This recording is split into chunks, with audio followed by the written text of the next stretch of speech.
Guys, we're super excited to host this live stream and conversation. Maybe we'll call it a debate. I'm not sure. I think it'll be very conversational between Sam Bankman-Fried, that's SBF, and Erik Voorhees. The topic today is crypto regulation. David, I found myself playing a somewhat minor role in a conversation that happened on crypto over the last week, I guess. All of this happened. SBF was the originator of a post, just his thoughts, his solutions on how crypto should be regulated.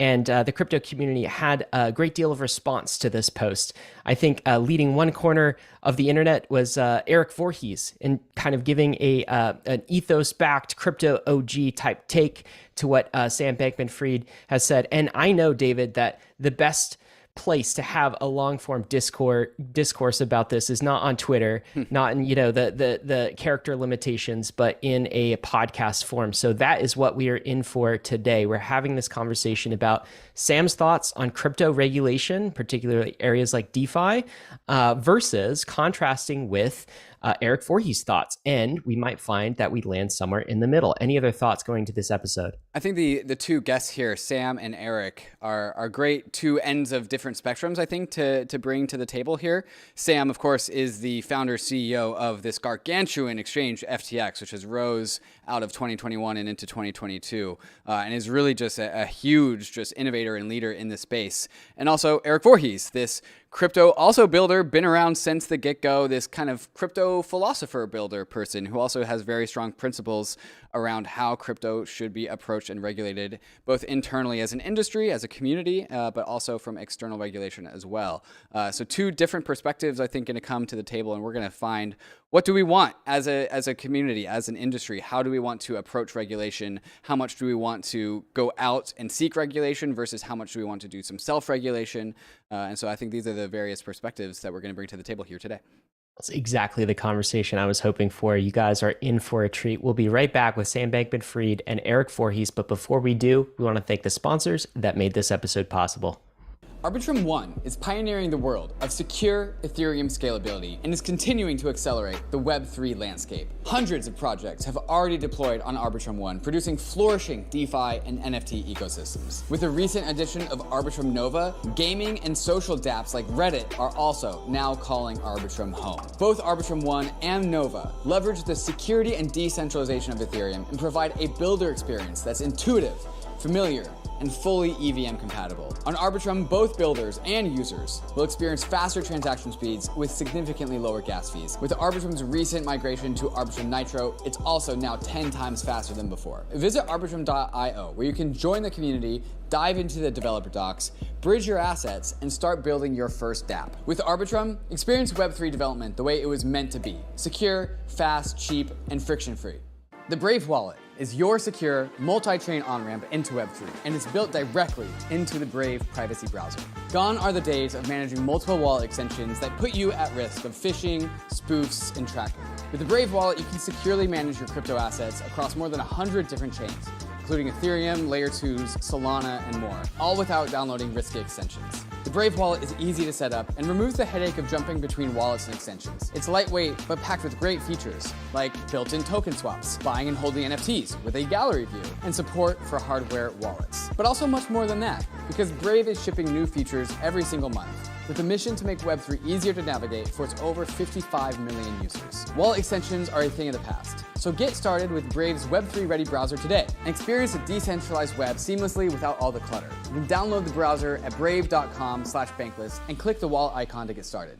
If you've been listening to Bankless, you know that we're fans of the modular blockchain thesis. The idea that blockchains will separate execution from data availability and consensus, allowing all three to become the best versions of themselves. And Fuel has built the fastest modular execution layer in the industry. By supporting parallel transaction execution, Fuel unlocks significantly faster throughput for the Web3 world. Fuel also goes beyond the limitations of the EVM with its own Fuel VM, which is more efficient and optimized, opening up the design space for developers. And lastly, Fuel brings a powerful developer experience with its own domain-specific language, Sway, and a supportive toolchain called Fork. With Fuel, you can have the benefits of smart contract languages like Solidity while adopting the improvements made by the Rust tooling ecosystem, letting the Fuel development environment go beyond the limitations of the EVM. If you want to learn more, there's a link in the show notes to see how you can get involved with the Fuel network.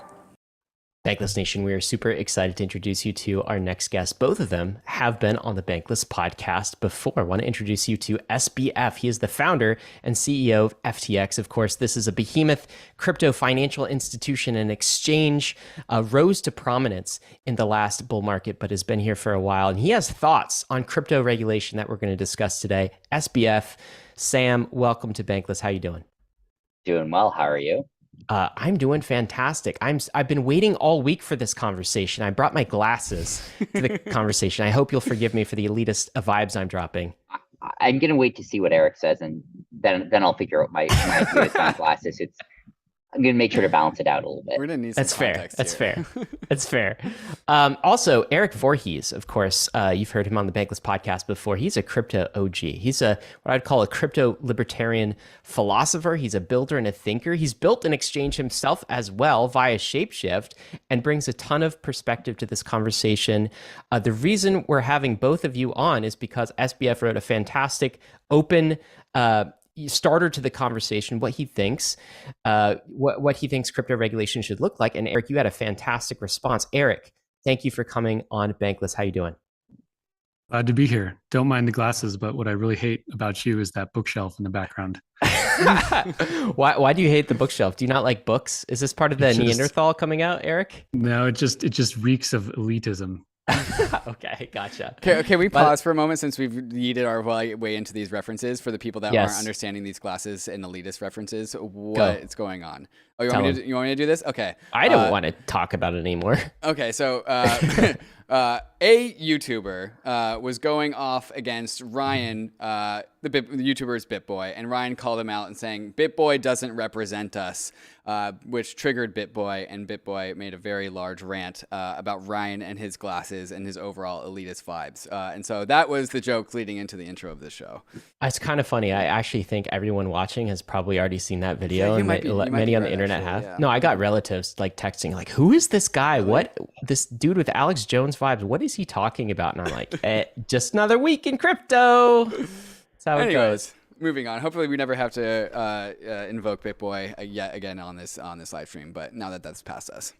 All right. So great to have you both on Bankless. We're going to get into it. Long form discussion on this topic. I think the crypto community really wants it. We have some sections to this conversation, but before we kind of get into the sections and the high level here, I think the big meta question is this that we have to answer for folks. The question of, should crypto be regulated? Should it be regulated? I think this is an important topic to start with, and important question that will set the context for everything else. Sam, what do you think? Yeah, so I think I have two answers to that question. And the first is parts of it should and parts of it shouldn't. And really, there's sort of, my core take is, roughly speaking, that one axis you can talk about is how regulated crypto should be. And a second axis you can talk about is basically how thoughtful are we about which parts of it are more regulated and which parts are less. And that it's that second axis that I think I care about the most.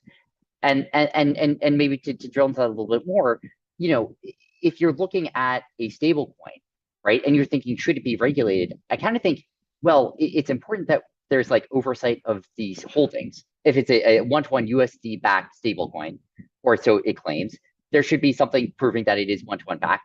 And I'm sort of in favor of like really thorough regulation, confirming that the number of dollars in the bank account is at least as many as the number of tokens there. Like, maybe you have multiple auditors who have to audit it. It's not a hard thing to audit. It's not that expensive, like to do. And so like going kind of deep into like ensuring that from a regulatory point of view, I think makes a ton of sense. It's like very regulated for like that piece of it. But then you can say like, you're going to 7-Eleven to buy a bagel, and like, you want to pay with a stable coin. Like, is there a broker dealer that has to be involved? I think like absolutely not. And it's like very important that we not require a broker dealer to buy a bagel. That would just completely kill commerce. And so, I guess my core thought roughly is like, I think that like we should be really thoughtful about where the regulation comes in and what it does. The second thing I'll say is that independent of what you think of this, at least in some ways it will be regulated, at least in the United States.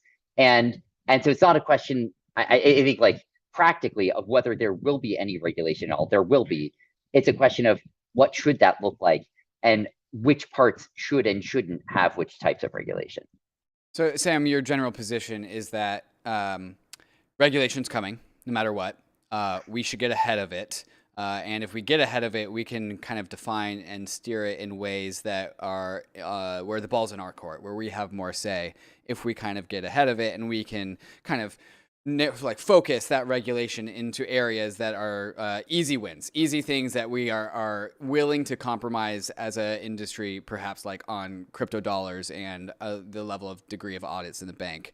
And that can redirect away some regulation away from other parts of the industry where we want full control over, like our DeFi apps and our nodes. Is that a fair summary? I think that's mostly a fair summary. I think I would frame it very slightly differently, because I think some of this regulation is definitively good. Like, personally, I think that. And I think that it's not just a compromise, but some pieces of this I think are just healthy. But I think that even if you didn't think that, then I would say the thing that you said. And would you say that if we want to, put the listeners and ourselves into the shoes of SBF as he was writing this blog post, which was the start of this whole conversation, is that the motivation behind this blog post, or is there other motivations as well? Oh, I think that's basically right. And I think that, like, maybe just a little bit more context on that is that, there's been a lot of discussion about a possible upcoming bill coming out of the Senate Ag Committee, Stabenow-Boozman bill, DCCPA. And I think that, like, I want to give some context behind my thoughts on it, which is cautiously optimistic, basically, and depends on the exact language. But, like, I'm optimistic that it will end up striking a balance where it will do a good job of, like, providing, like, a large ratio of customer protection to restriction of commerce, basically. So, guys, one thing I will say about this conversation, I think the scope of this conversation is probably mostly relating to Sam, your initial post, and then Erik's reply and the conversation that ensued.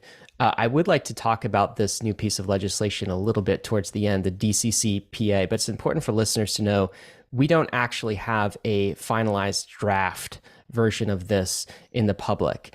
And so your post is maybe tangentially tied to that, Sam, but that does not represent the position that we're going to find in a draft of the DCCPA. Is that correct? Well, right. I'm not writing the bill, and so who knows what'll be in it, and it's not mine. But also, it doesn't necessarily represent my view of the DCCPA. It might, it might not, because we don't know exactly what it will end up saying, and we're going to have to wait to see what finalized text, if it looks like, before I will have a confident position on it. So we'll have to treat that as kind of a separate conversation that we'll maybe weave in at the end. But Erik, let's go back to this high-level meta question. Same to you. You've heard Sam's response to this. Should crypto be regulated? What a question. So I guess first let's consider that, like Sam's proposal, that a stablecoin itself should be regulated at least such that a provider has to prove that it has reserves for the tokens, would be a higher bar than the Federal Reserve itself already applies, right? The Federal Reserve does not prove anything inside it with any degree of auditability or attestability. Banks do not need to prove anything about what they do in any way that is cryptographically verifiable. Us in the crypto industry already have a higher standard of what constitutes knowledge, what constitutes proof. And so it is a little ironic for people from the traditional financial world imposing on us the need to be proving anything, right? We're the ones that prove it cryptographically. So on the point of, like, whether crypto should be regulated, it's also important to consider that it already is. Crypto is heavily regulated. I know Sam would agree with that. It's been regulated ever since the very beginning. It falls under all sorts of laws in all sorts of jurisdictions. And we dispense with this myth that it's like some void of regulation. I wish that were true. That would be my panacea, but it's not. It is encumbered already. Third, I guess I'll say that we have a highly regulated financial system, and we've seen where that status quo has gone. I think we in the industry should step back and ask ourselves, do we want the crypto financial ecosystem to move closer to the traditional financial world? Are we here because we love how that world looks and we want to make crypto resemble that world more? Or are we here because we're trying to build something better? And if it's the latter, I think we need to consider that the regulations are a huge part of why traditional finance has gone where it is now. So I'll leave it there for now. So Erik, just I guess maybe a point of clarification. Do you agree?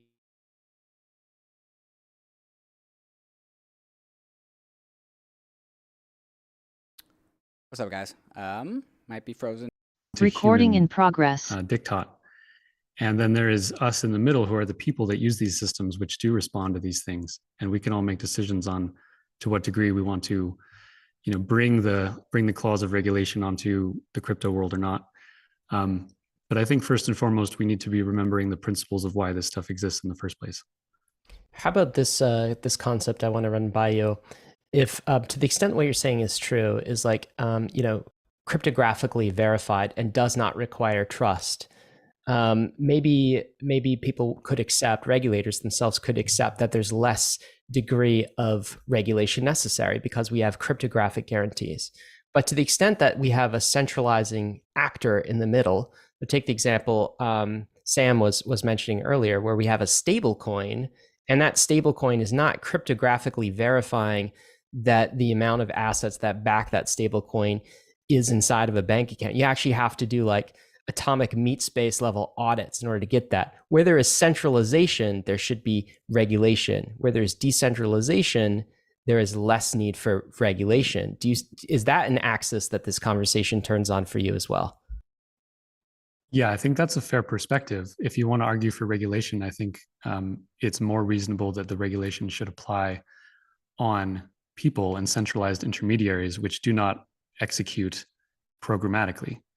Like much of the fundamental rationale for regulation is to try to ensure that humans behave in certain ways. When it comes to DeFi, when it comes to code, when it comes to these blockchains, we don't need to ensure anything. They just operate according to the code. And I would love to hear any regulator even acknowledge like what's been built here. It's hard to take them seriously when they can't even look at these machines of immutable finance and like applaud what has been built. I think they're completely missing the virtues that we've already built, the consumer protections that have already been created just through the market. And I would be able to take them a lot more seriously if they could at least acknowledge those things. I agree with some things that you said, and I totally agree with that last point. I think that it would be really really valuable to I think it's really valuable to have discourse where each side tries to argue the other side's point in general.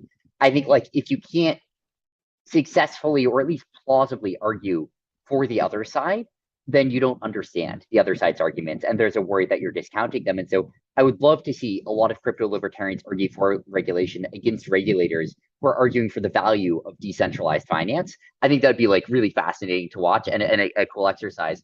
One thing that I will say, which I do honestly believe, is that, and I want to make sure I don't overstate this comment, but that there do exist some regulators who I do think appreciate what crypto has brought and what crypto can provide.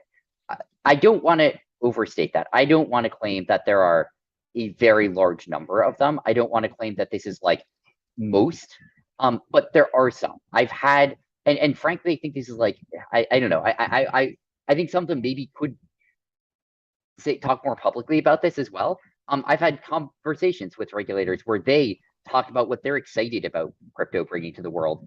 Again, I don't want to overstate this. I would be happy if there was a lot more of that, and if a lot more of them did. But I do think it's not none of them that do. But to your point, like I think it'd be really valuable if if we were in a world where they were more pushing, for these advantages. And frankly, in other countries, you see this more frequently, right? Like I think we're sort of both implicitly talking about the United States when we talk about regulators, or maybe the United States and Western Europe or something. And I definitely fall into that trap of sometimes just like just sort of like implying that, and I've been like remembering to say that that is true, but that is often going to be true here. That like I will default to talking about Western regulators, and definitely call me out on that if when there are situations where that's not relevant, or where like or where there's like really important distinctions that should be made. But I do think it's worth noting that in other countries, we have seen. I'm in the Bahamas right now. I'm sitting in Nassau, and we've heard a lot from the regulators and the politicians in the Bahamas about the potential values of crypto. So that does happen in some places. I wish it happened a lot more in the United States. Another thing I want to say is I completely agree with you, as you suspected, that that crypto is not unregulated. We actually looked recently. We tried to figure out how regulated we are compared to other companies, and I'm sure we missed a lot. So I want to caveat this with like, don't take this as literal. We missed a ton. As far as we could tell, we could find one other company in the world that was more regulated than us, that had like more regulators. Wait, you're not talking about just finance, Sam. You're talking about like across all industries.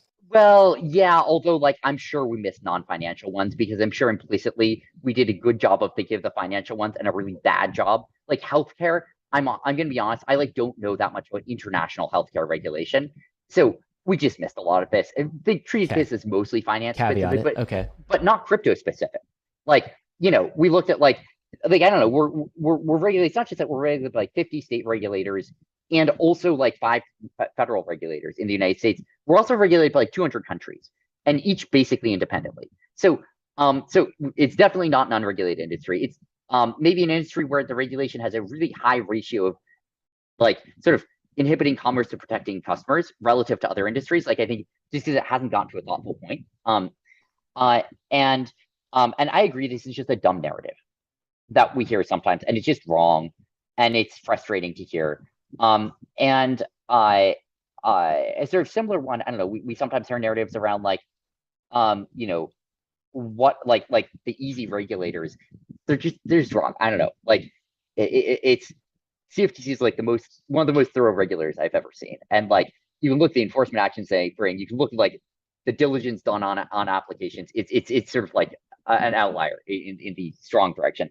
To your point, Eric, about the Fed and about banks and about like, hey, like, is this actually commensurate oversight?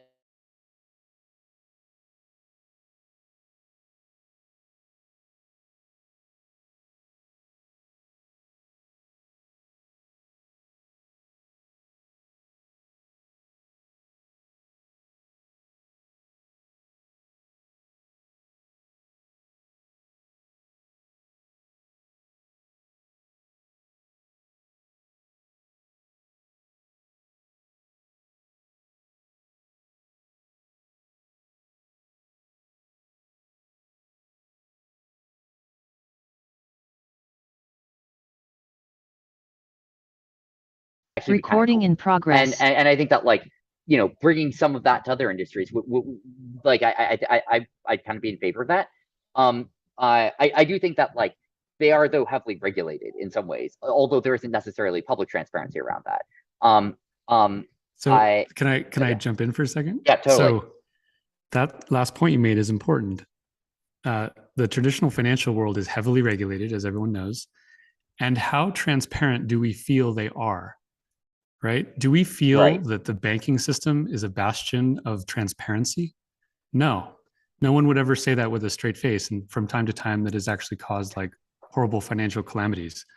So why is it that we, as the crypto industry, are being burdened with additional requirements for transparency when we're already more transparent, and when the entire stack of TradFi financial regulations hasn't itself created anything that is transparent? Well, I think we're more transparent in some ways and not in others. And I think that points to where I would like to see more and less regulation. Now, obviously, there's a worry that won't map onto where it is. But as an example, right, DeFi borrow lending protocols are in some meaningful ways already more transparent and trustworthy than non-crypto related borrow lending is, because it's all on chain. You can transparently see exactly what's going on. and you didn't get that in traditional finance anyway. And so that, I think, like, I totally agree. I think that, you look at, like, comparing, for instance, Celsius to a broker dealer that has some borrow lending activity. And there, I think you actually see Celsius being less regulated today, or at least less effectively regulated. There are many regulations that are sort of ensnaring it to some extent, but not as much sort of effective oversight of what it's doing. So I think there's, like, some in each direction. And I guess part of my sense is just, like, the details matter. Like, I don't know, I kind of feel differently in different areas here, depending on, like, exactly what is happening, exactly what is regulated, exactly what isn't, and what the impacts of each would be.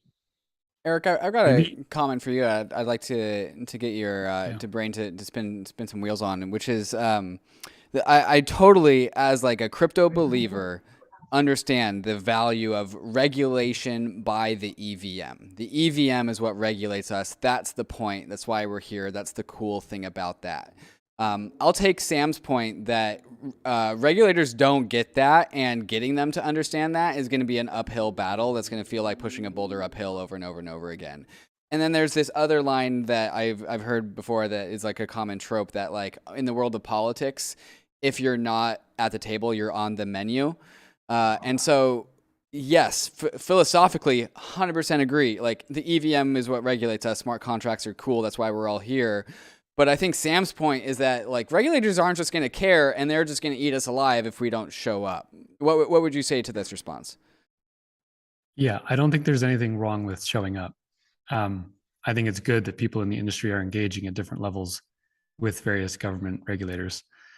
How effective that has been historically, I think, is a matter of debate. So we can highlight, for example, the BIT license in New York, which was, a couple crypto generations ago.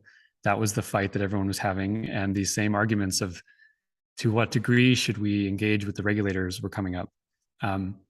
Back then, all the major exchanges, the big companies, engaged fully with the New York Department of Financial Services, provided all sorts of useful feedback. And what came out of that was this hideous monstrosity, a 60-page application for anyone trying to do crypto business in New York. And it effectively made New York like a barren wasteland per capita relative to many other cities in the world. And I believe also the author of the BIT license also became, his job became a consultant for helping companies get around the BIT license. Well, let's reflect a little bit on Ben Losky. So after he spent a year or two crafting this monstrous bill in New York, for the protection of New Yorkers, after it was done and launched, he left that department, went into his own private practice as a lawyer to help companies navigate the walls that he himself had put up. How that is ethical or legal is an interesting question. But then, like, as if that wasn't embarrassing enough as something that a human would do, maybe because he didn't have enough people paying him in that role, he then ended up on the board of Ripple, getting paid monstrous sums to help govern, Ripple itself. So his career has been great since the BIT license. It certainly was a good catalyst for him to get everything he wanted, and I'm sure he's made a ton of money from it. How has the average New Yorker benefited from all those important consumer protection laws that he put out? I don't think they have. What you can see here is there's a tremendous amount of distrust, I think, between kind of the crypto community and some regulators based on past experience. We've burnt in the past. And I do think this thing that Eric is echoing, which is probably something that you felt some of the pushback on, Sam, when you kind of put out some of your thoughts, is, hey, we understand that regulation is coming, but bad regulation is worse than no regulation, and we don't even have no regulation. We actually have regulation, right? And so we can't afford to get this thing wrong. We can't afford for an encompassing BIT license type thing to sweep the entire country. And I'm sure you'd agree with that. I'm wondering, maybe, Sam, if you could respond to that. And then also maybe your call for getting into the details. Let's start start to get into the details of what your original proposition was, and so we can talk about them maybe piece by piece. But yeah, go ahead, Sam. Yeah, so I guess I feel a little confused, I guess, by the argument. So I think part of this is I'm just like coming at it from a philosophically not opposite direction, but just like sort of like some slightly different direction, which is like again, I sort of like approach all this from sort of like, I don't know, let's evaluate that specific case or something. And I agree that the bit license has been a mess and has been bad. I completely agree with that, and has been worse than there not being a bit license. Absolutely true. I think that, and obviously, like I wasn't active in the industry at the time, so I can't say honestly that like, you know, I can tell you 100% what I would have thought at the time. But I think at the time I would have reacted very differently to that than I am to the, you know, for instance, stop now Bozeman legislation. And I mean, the reason for that basically is that I think the biggest problem with the bit license is it's a state level license that only works in that state. And so what you have is a licensing regime that would be much more over the entire United States. I think in that case, you would see a lot of crypto companies just apply is like totally reasonable and healthy. But I think as a enormously involved process you have to go through just to unlock a single state, it is not reasonable. And so I think that like that sort of is a fundamental design flaw, I think, with the bit license. But for me, I guess I hear that and I'm like, that's why it's important for us to be engaging on the details of these, because you know, it's important for us to be, you know, to see something like that and say, hey guys, like we should either do this at the federal level or have a passport from state to state. You know, instead of like making it just a one state thing. So that's sort of like one thought there. You know, I think that like in the end, like the details just matter a lot, and the problems were in some of the details. So I think that, you know, when you look at I don't know actually the details of exactly how the crypto industry lobbied on the bit license. It'd be interesting to me to hear. I think that like there's also, you know, some extent to which, you know, you could say, look, like I don't know, you know, I don't know exactly what, you know, what was happening then, but like to the extent there was going to be a bit license one way or another, it could have been appropriate to try and work to make it better rather than worse. And that's sort of like a, you know, somewhat independent or separate thing from, you know, thinking about like, you know, whether you should be lobbying for or against its existence. Can I jump in real quick, Sam? Yeah, totally. So I think importantly, the lesson from the bit license wasn't that we need to engage more. That was an example of heavy engagement. There are videos of industry leaders testifying in front of the New York Department of Financial Services, and there was huge amounts of discussion, discourse, comments submitted through all the official channels. That was not an example of the industry abstaining from comment. It was an example of the industry's best comments and the suggestions from the entire crypto community basically falling into the gears of New York politics. And I doubt that federal politics are much cleaner than a single state.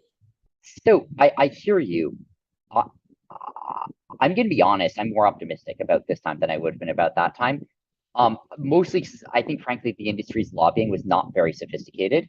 And the industry's engagement, even if it was heavy, it was not sophisticated at the time.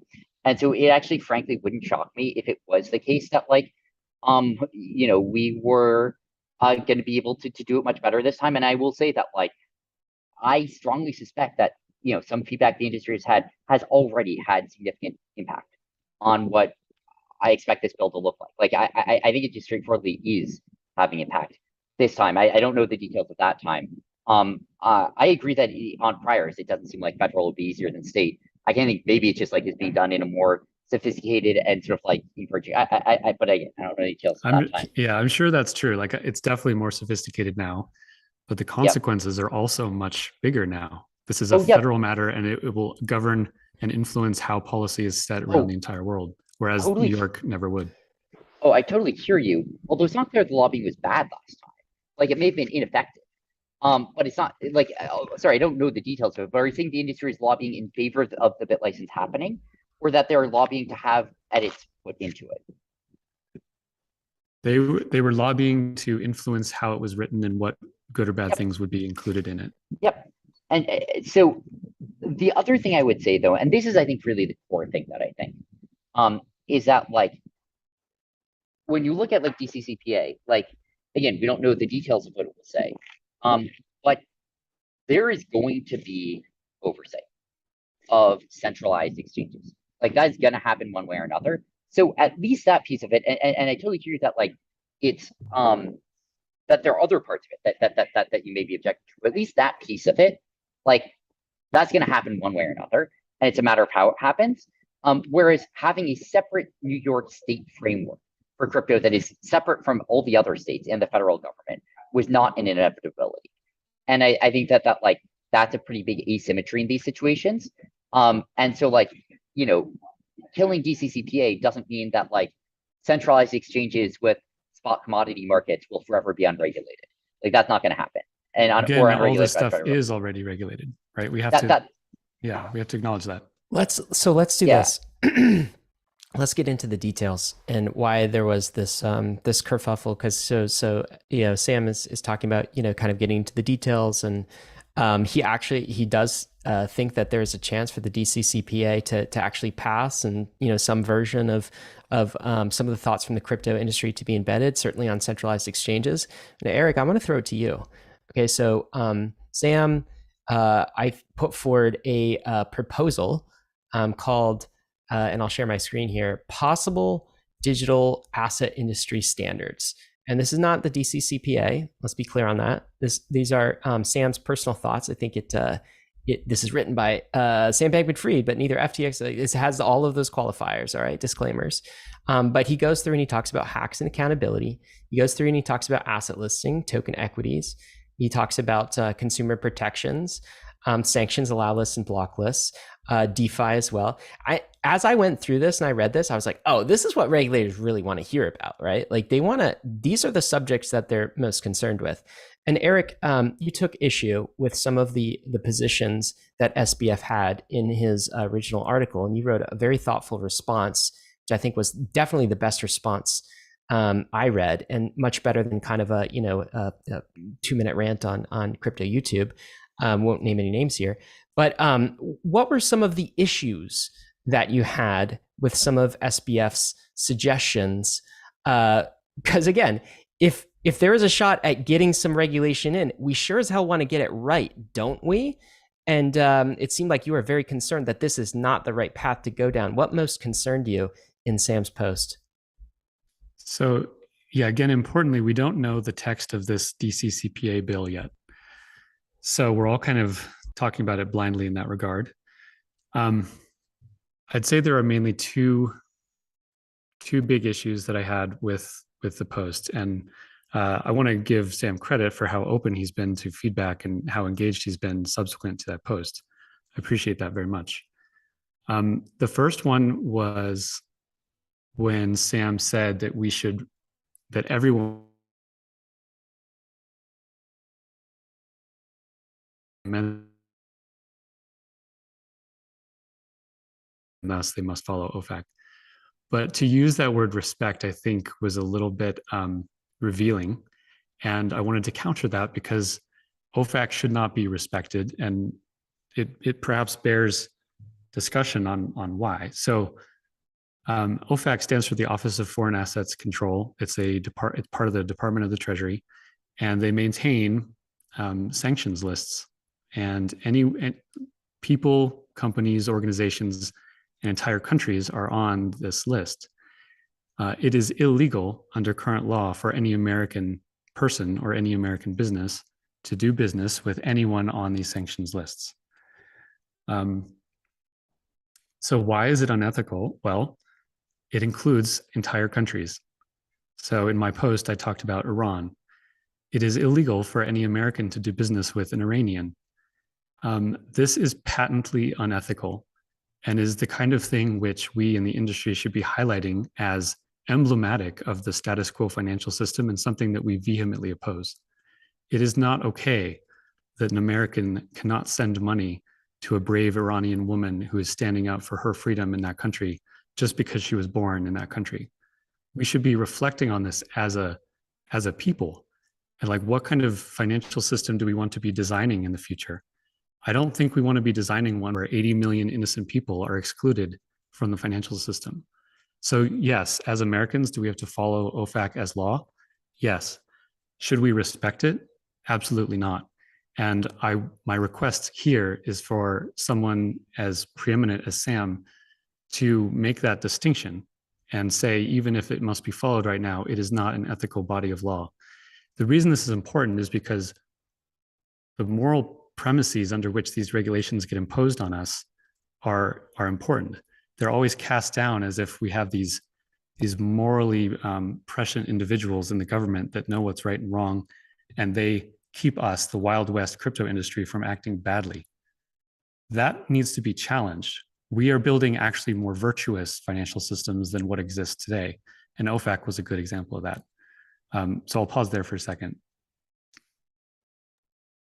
Yeah, so first of all, I did mean respect as in follow, and I hear your point about that being at least a lazy choice of wording. And maybe a Freudian slip. You know, perhaps. And what I had intended to say was follow it, and of course I was lazy about a few other things there too. Some of which you called me out on various points, but like I said everyone is pretty lazy about whatever and want. Obviously, it meant obviously if you're an Iranian trying to buy a bagel, but it's an Iranian selling it to you because you're in Iran, like that's not, OFAC doesn't make sense in that context. So I acknowledge on that. I will say that I think that your Freudian slip point, I think in general, showing respect, even if you strongly disagree, has a lot of merit. And I don't think everyone agrees with me on this, and I don't think it's 100% clear that I'm right about it. But it is what I believe, that in general, even if you want to strongly disagree with something, with some exceptions, doing it while showing respect is the right way to do it. And that just creates better discourse, and it creates better engagement on both sides. And that if you come in openly and sort of like preemptively acknowledging the strengths of the other person's point, that will make them more open to engage as well. It'll make them feel more heard and feel like when you disagree with other parts of it, you're doing so having understood why they did what they did, rather than like, well, this person doesn't even know why it's here in the first place. And so I think that like that's sort of like one thing I would say.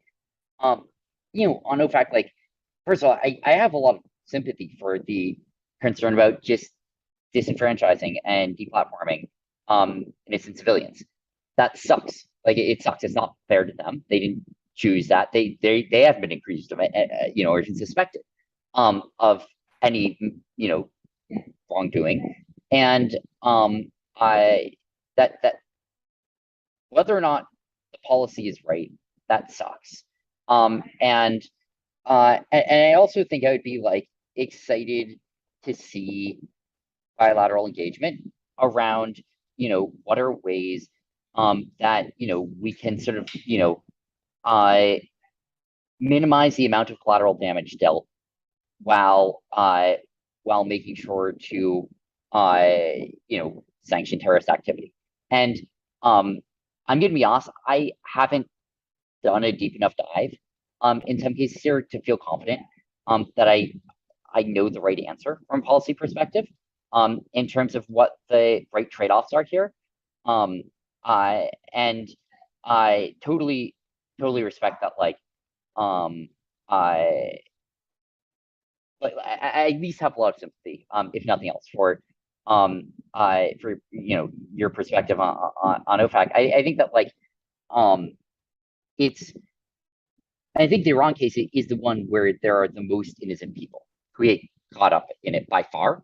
I think you can look at sort of like on the other side, North Korea, as an example where I think there's a lot to be said for for being really careful to make sure that we're not at all facilitating financing, of terrorism there, and that is just like a large fraction of what's going on in North Korea. And so like I think it varies case by case, and I don't know exactly what the right answer is in all of them. But yeah, I hear you on that, and really my core point is just like it's the law, and whatever you think about it is the law, and we should follow it. And I also think strategically that just like it's I think to think that it was the right fight to choose, you would have to think that it was the one you cared the most about by far. I think that's sort of how the game is set up here, so to speak. That like this is the one that policymakers generally care about the most, which is something to keep in mind. And I do think I will say that it is very important to enforce sanctions as a general matter. I think that like there are a lot of cases where these are like important for the world remaining safe. That doesn't mean they're all perfect, and that doesn't mean I don't have concern about some of them. And I also don't know enough to be confident in what I think about some of them. Like there are a lot of cases where I don't know, maybe if I knew everything that the United States knew, I would feel differently. That seems totally plausible. I will say that like, when it comes to Russia, for instance, I think that there's a lot to be said for the core sanctions. It's not entirely clear to me why every person who got sanctioned did get sanctioned. And that might just be because I don't know things, and that, that absolutely could be. But I definitely would say that I'm concerned, if it is the case that there are some, people who got sanctioned there who didn't really deserve it, for whom there wasn't much cause, because I think that starts to undermine a lot of the world's confidence in their safety with the US dollar. And so, but again, I don't know enough to feel confident that there was a mistake there. They're just things that like don't necessarily seem clear to me. And I would find it very concerning if there weren't any further reasons they didn't know about for it. Yeah, and to be clear, I'm not advocating that in this discussion over DCCPA that we try to take the fight of abolish OFAC, right? Like that's going to be a non-starter. That's a battle for a different time and different day. What I am saying is that like when discussing something like OFAC, pointing out its moral deficiencies, at least in a blog post, is worth doing. So yeah, I also think like just as a matter of principle, if the US government wants to block payments or deplatform or censor someone from global finance, let them bring an allegation of wrongdoing. Like how is that a radical position today, right? Like if the government believes someone has acted wrongly or done something illegal, let them show the allegation before forcing people to block payments to them, right? Even an allegation, let alone a conviction. But in terms of OFAC, there is no allegation. There's no allegation against 80 million Iranians that they've done something bad. Obviously, the vast majority have not. And I don't think it's any different for North Korea. I mean, talk about any group of people that could use an open money system and break free of tyranny. It would be the North Korean people. Like we should advocate more crypto usage in North Korea because we understand the danger and tyranny of the North Korean government, right? And so to associate or to try to draw some comparison between the North Korean government and all the millions of innocent people that are literally suffering and dying there, I think is a big mistake. Erik, you're articulating a point that I really like, and I really want to double down on this. As a libertarian, I remember hearing some content from you on some other podcasts, and talking about just the catch-22 that it comes with being a libertarian. While like no libertarian goes into politics to fight for libertarian ideals, it's almost antithetical, right? So you almost never really get what you want out of politics, because if you're a libertarian minded person, you don't really go, like, going to Congress and fighting for your ideals doesn't really seem interesting to you. And I think kind of what you're saying with this whole approach to regulation, where I'll paraphrase, let's not go to Capitol Hill and like work with regulators when we finally have this crypto platform to stand on and support us and actually embody some of our ideals. For one of the first times, like the more libertarian, free market minded people have this infrastructure, smart contracts, decentralized protocols, DeFi, DAOs, to actually like stand up and prop up and support some of our deals with actual true like social coordination infrastructure. And I think what you're saying is, let's not go and shoot ourselves in the foot by giving up what we have to stand on. And what we have to stand on is a permissionless finance system that can integrate the Iranians and integrate the North Koreans.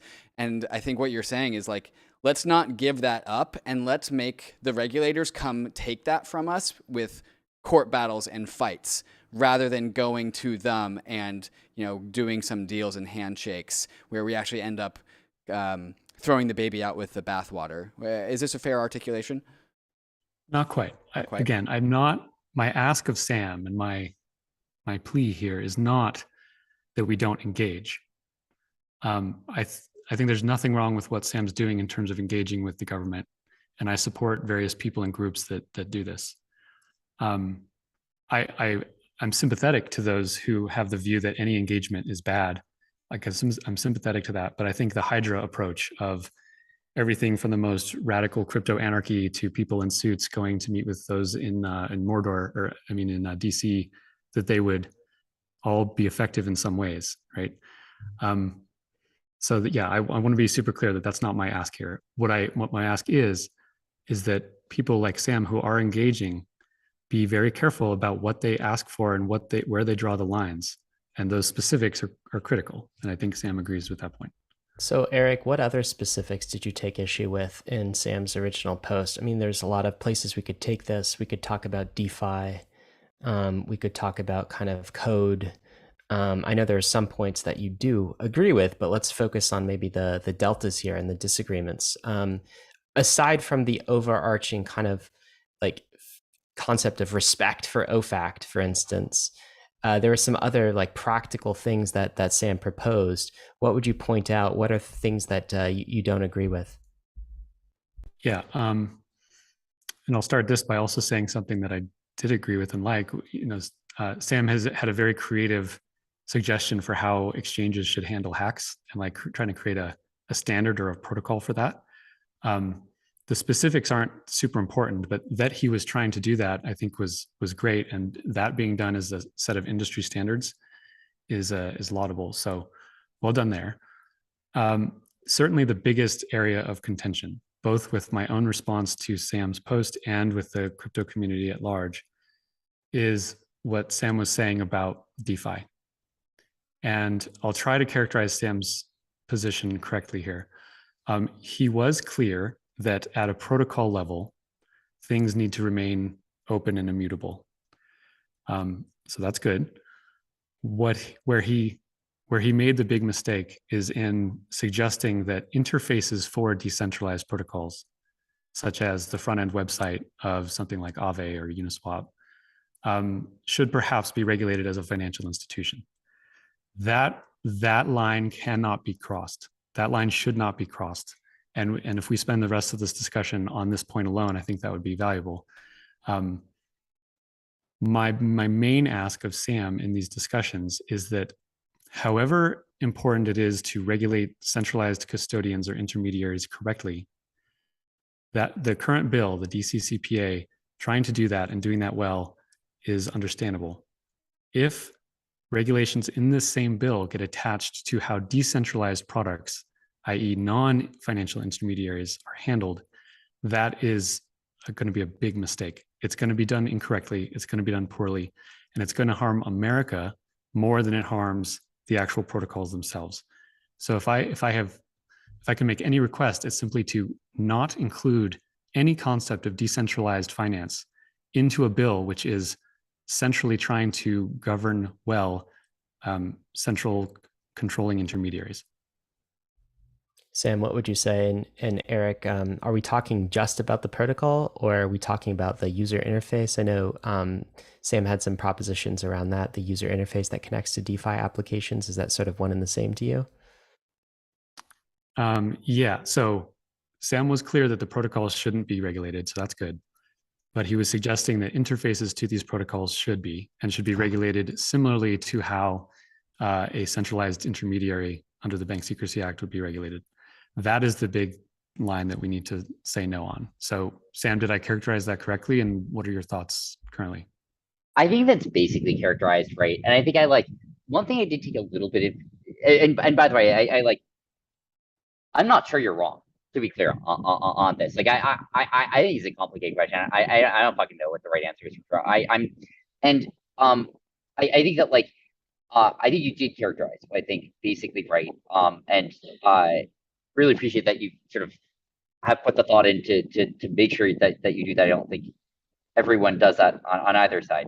One thing that they do just want to note is and I think you're not your first or your third, but in your second description of what I think you sort of said that that you think it's important that decentralized applications not be regulated, and I think that they should be, or something roughly like that.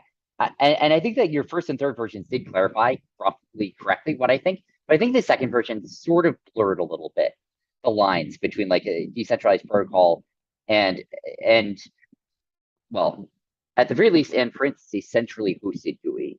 And so I just want to make it clear that I do draw a distinction there. And that I think a lot of the discussion on Twitter failed to remember that distinction, even if it was pointed out periodically. And so I want to make sure that we keep that pretty clear, and that we not sort of drift back and forth about what it refers to. So I don't know for sure what the right thing to do is here. One thing I will say is, well, first of all, again, we don't know what DCCPA will say. Don't have the final text yet. I do not think that we should be trying to hash out a lot of DeFi regulation in DCCPA. I think for most of the reasons you said, this is first of all, a lot of this is just permissionless code. And second of all, it's just a tricky area in general. And those are two recipes for disaster on trying to just quickly cobble together a comprehensive risk regime for DeFi. And I don't think, although we'll see, that the DCCPA is going to be aimed at trying to put together a regulatory framework for DeFi. I think and hope that it will be quite light touch on that side. And that to the extent that it does reference DeFi, at least in prior drafts that have been released, most of that was actually centered around something else, which was if there is a broker-dealer, if you have Schwab or something, and it wants to access DeFi for its customers, what should the principles around that be? I will say that thing, I actually feel pretty good about. I mean, sorry, there are mixed parts of this, but I think overall, trying to create ways for highly regulated centralized financial intermediaries to interface with permissionless DeFi is probably good and healthy, and will open up a lot to DeFi. And that so that part, the devil's in the details there, and I don't know exactly what it's going to say, but I think it's potentially exciting and healthy. But putting DCCPA aside for a second, because it's I think in particular on the DeFi part, it's not clear exactly what it will say, and so it's going to be hard to hash out thoughts on it exactly. Maybe just drilling into the place where I think we probably at least somewhat disagree, which is on the GUIs. Maybe I'll make it a few points here. The first is that there are some blurred lines here. And I'll acknowledge that some of the things I've said, but I think it's sort of forgotten about those blurred lines and treated as if there was crystal clear differentiation between different parts of this, which doesn't exist. But I think that the most important thing by far, and I'm interested if you disagree with this, but my instinct is that by far the most important thing or set of things is the following: that protocols can be permissionless, that on-chain code can be permissionless. Sorry, the only reason I'm saying can be here is that is permissionless to write it, and obviously you could write on-chain code and put permissions in it. We shouldn't make that illegal. But that should be permissionless to write coding, and that the code can be permissionless. And that like peer-to-peer transfers and payments can be permissionless. Like, those are things that I think are like incredibly important and fundamental here. And I think that, like, if those are violated, like, I think those are sort of the sacred things, because if those get violated, I think it just breaks the whole thing. Like, it's like, and by the way, I think it's true, by the way, for TRUEFI too. If you try to say everything is permissioned, no one could go to a shopping mall anymore. Like, you could not buy food. Like, the world would just starve the next day. So, and I think that, like, the result of that would be to, like, effectively ban digital commerce and say that, like, the only unregulated commerce can be physical unregulated commerce. So, but anyway, I want to check if you agree, not with my statement that I think that they should be permissionless, but with my claim that that's the most important thing by far. Yes, I think I agree with that. Cool. I take a little issue with your point about the current payment system not being permissionless, or being permissioned. Like, today, it is absolutely permissioned. That you can go with your credit card and buy something at the store is only because several intermediaries have your box ticked as approved, right? That is permissioned, and that can be taken away from people for wrongthink or for anything that, some Orwellian government wants to do to them. Oh, sorry. I think what I'd say is parts of it are permissioned and parts of it aren't. And I think it's totally arbitrary which parts are and aren't. And I think that I agree with you on the parts that are. Like, sorry, you can go to a store and you can pay with a credit card or with a dollar bill. And one of those is intermediated. Cash is permissionless, right? That's the last bastion there. That's right. And I think that, like, and I do think that, by the way, I think you're making a good point here, which is, like, when you go to a store and you buy a bagel, it costs 2% to a payment processor. And that's if you're allowed to buy the bagel, right? That's if you have connectivity to the financial system. Now, you can buy it with cash either way, I guess, but cash is a pain. And why does it cost 2%? I think a lot of that is because, like, you're trying to get, like, gigantic companies to zoom in and say, like, Alice wants to buy an everything bagel with cucumber. What do we think about that? And it's like, that's fucked. Like, and, like, that's where that 2% is going, effectively, right? That 2% is going because you're trying to mediate, like, that transaction. And as you said, like, not everyone has a credit card, and credit cards don't always work. And so that 2% fee is the good case. That's the case where the payment does work. So I agree that, like, a lot of the fact that payments are screwed up today is because of this. And so anyway, in terms of so it seems like we agree on what the most important things are and agree on what to do about those most important things. For where we disagree, here's my argument, and my argument might be wrong. Like, I don't feel 100% sold by my argument here. I on balance currently think it's correct. But basically what it is that, like, is like, look, like, given, she's taking as a given that is the most important thing, that smart contracts, that code, validators is another thing I should have thrown at that, which I assume you agree with, that it's very important that validators can be permissionless, or else, again, you have, like, 10,000 random people running code to validate mathematical transactions, and also think about everything bagels with onions at 7-Eleven and Alice, which is insane. But anyway, so and maybe I'll say, just to clarify, I make it explicit, a website hosted on a centralized service by an American that targets financial products at American retail, back-ending onto DeFi, but is non-custodial. And so it's not custodying, which I'm guessing is maybe where you would be drawing this line here. No, non-custodial. So let's use a specific example, like a US hosted, US owned front end Yep. for Aave.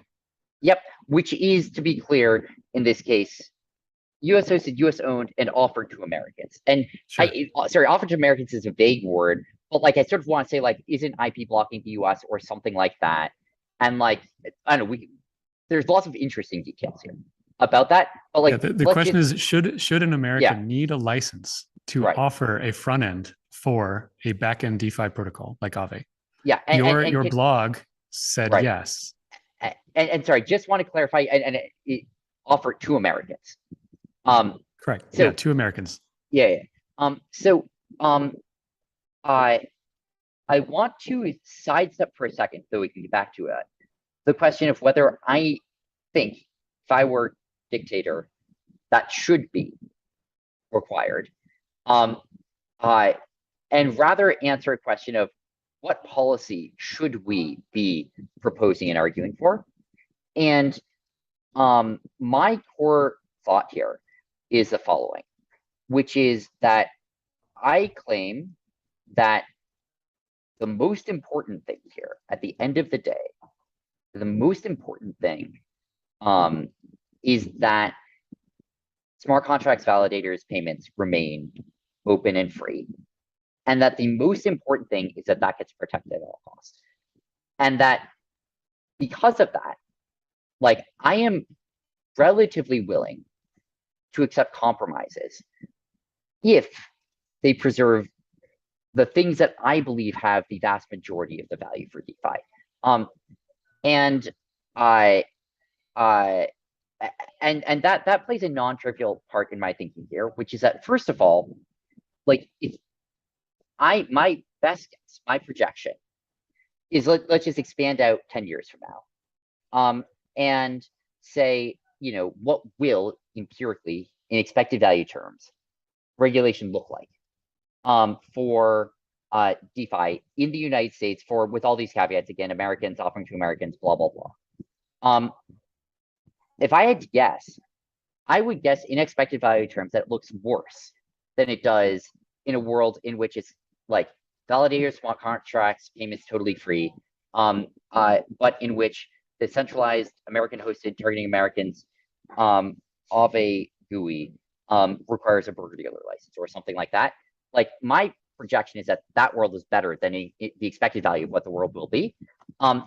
Maybe I'll just pause for a second there and ask you, do you agree with that statement about the relative expected values? I think the tendency of the regulators is to make the world a darker place, no matter what. Now, it's up to non-regulators. It's up to you, Sam. It's up to people in the industry to highlight the reasons, whether ethical, moral, legal, why those people should not be imposing the controls that they want to impose. And I agree that the protocol being immutable is the most important thing, but I kind of feel like you're starting to compromise far too early. Just as in the same way that, like, if we agree that the heart or the brain is the most important part of the body, we would not so readily surrender our arms and our legs to be chopped off just because the heart may be arguably more important, right? Like, let's keep the whole being here. Let's not invite in this kind of restriction. And if they force the restriction, then they'll force it, and history will be the judge of that. But let's not be the ones who invite that in upon ourselves. So I totally hear you. I want to make an empirical claim, which it might be wrong. And if this claim is wrong, then I change my position on some of this. But my empirical claim is the following. Maybe I'll sort of like lay out my logic here. Step one, most important thing, validators, etc. Step two, I predict that in expected value terms, that compromise is better than what we will get. Maybe it'll be better, maybe it'll be worse, but like, it's better than what we're expected to get because it preserves the most important thing. And I'm not 100% sure that that will be preserved. I really hope it will be. Step three, I think we have to fight to make sure it gets preserved. I think that's the most important fight.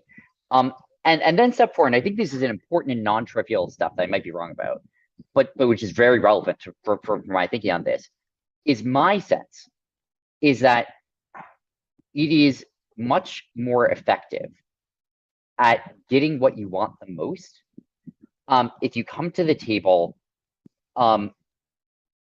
with a stance which is immediately recognized as willing to compromise and reasonable. And that's I'm not yet making a statement about what matters or what the right thing to do is, but that like my belief is that like if you come to the table in DC and ask for exactly everything that you want as your first ask in a very forceful way, you will not get what you want, and that you will not be taken as seriously, and that the way to maximize the odds of getting what you want the most is to express a willingness to compromise on the things that are less important. That is a belief of mine. In principle, that's absolutely right. You're not wrong on that principle, but you're sacrificing far too much from our position here. Let's be pragmatic for a second. Forget all principles and everything. If DeFi front ends catering to Americans need to be licensed, DeFi in America dies. It dies. People will not use DeFi through licensed front ends because it will simply look like CeFi. There will be no meaningful distinction. So that can't be sacrificed.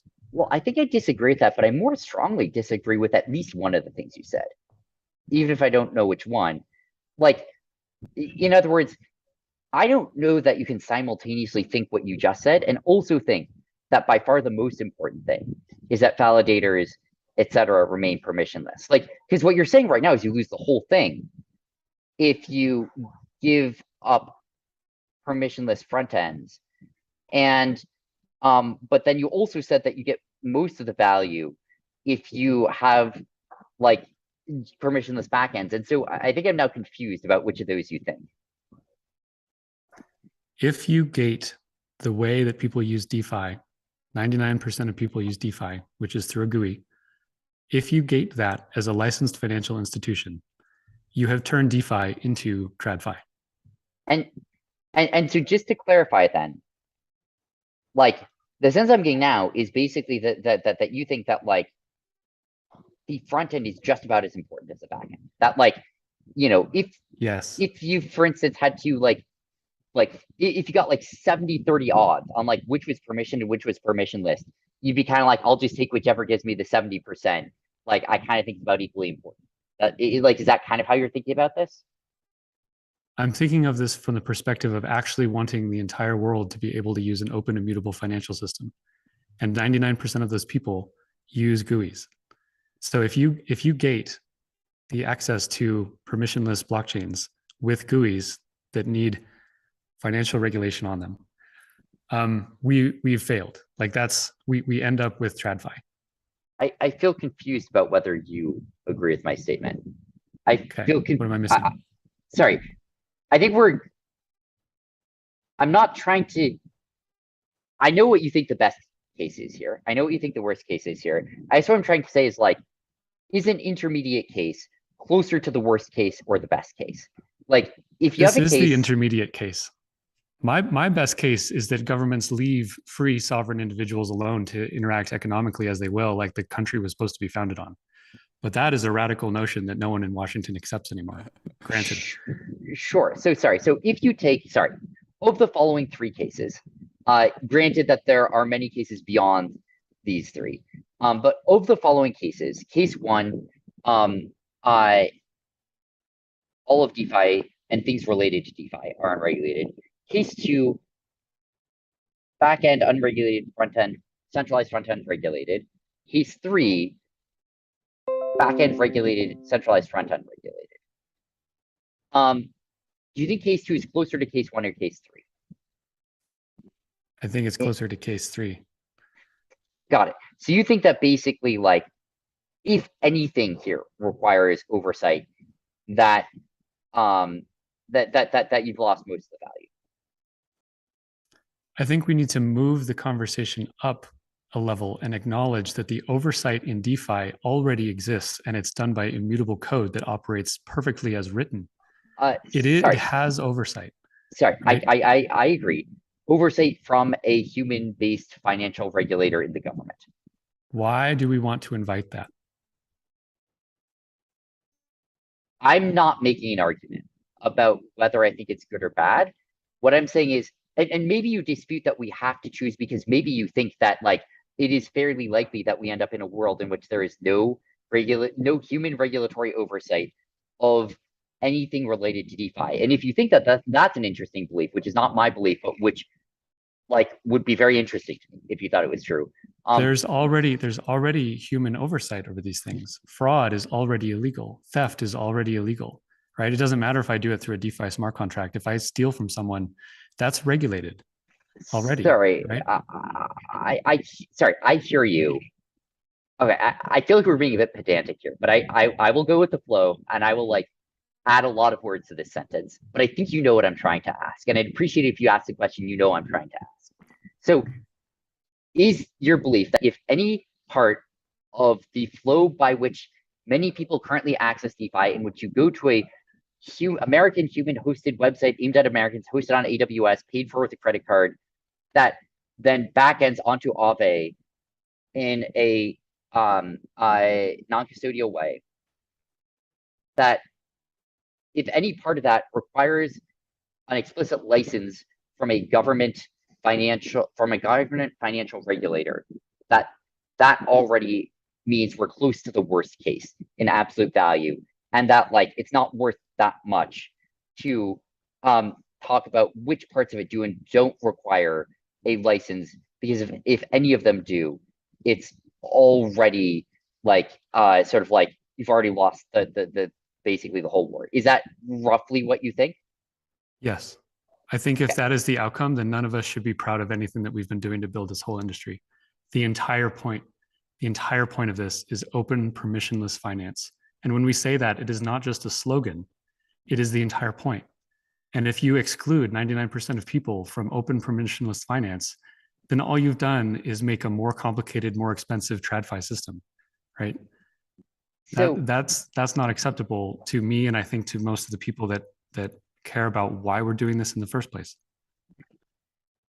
I think I disagree with your last statement about exactly how it's acceptable to or not. Although maybe I also think maybe it would be if it was phrased the way you phrased it.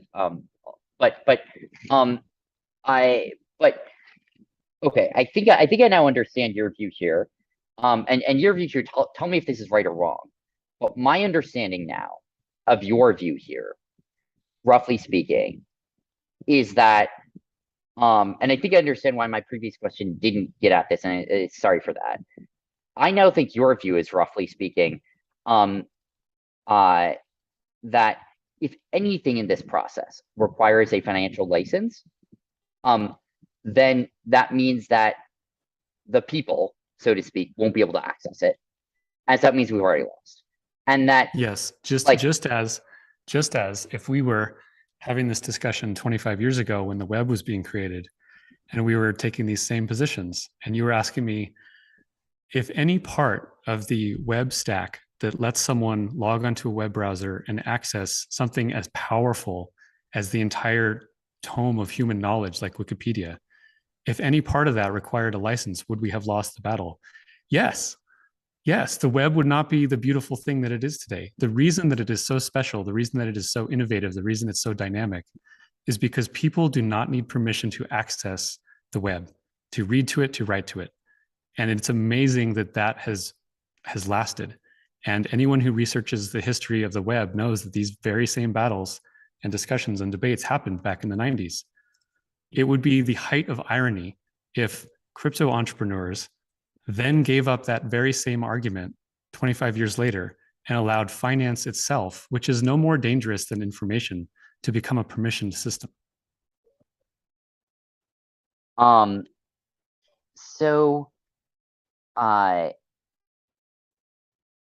I hear you.